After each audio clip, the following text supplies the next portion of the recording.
Dnes dopoludnia sa konala tlačová beseda, na ktorej ohlásili hovorcovia a organizátori Národného pochodu za život ďalší 5. ročník podujatia.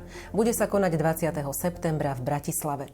Tlačovú besedu otvoril hlavný koordinátor Národného pochodu za život Patrik Daniška. Vyjadril sa k aktuálnym spoločenským a právnym výzvam. Z tých aktuálnych spoločensko-politických víziev si uvedomujeme, že je potrebné prijať zákon, ktorý by chránil ľudský život od počatia, to znamená už nenarodené deti. To je jedna skupina osôb, ktoré sú vyňaté spod ochrany zákona na Slovensku, takže toto je veľmi dôležitá méta, o ktorú sa usilujeme, aby bol prijatý taký zákon, ktorý bude chrániť nenarodené deti. Pred časom boli návrhy od Anny Záborskej, ako zomrela, tak odvtedy nikto sa neprihlásil k tejto téme, žiadny z politikov, čiže aj toto má byť taký apel na politikov, aby sa tejto téme venovali a prichádzali s návrhmi, ktoré zlepšia ochranu života a postupne teda zavedú úplnú ochranu života nenarodených detí.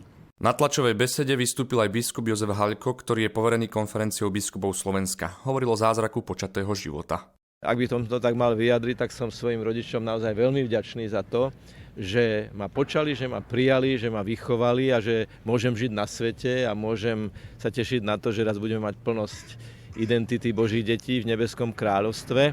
A aj Pochod za život pokladám za jedno také podujatie, ktoré poukazuje na zázrak počatého života, pretože každé počaté dieťa, obdarené nesmrteľnou dušou, je naozaj zázrak. Bol to Boh, ktorý to tak chcel, aby sa z lásky dvoch narodil tretí. Podujatie organizuje občianske združenie Národný pochod za život pod záštitou Konferencie biskupov Slovenska. Doposiaľ sa konali 4 národné pochody za život, a to v roku 2013 v Košiciach, v rokoch 2015 a 2019 v Bratislave a v roku 2024 opäť v Košiciach.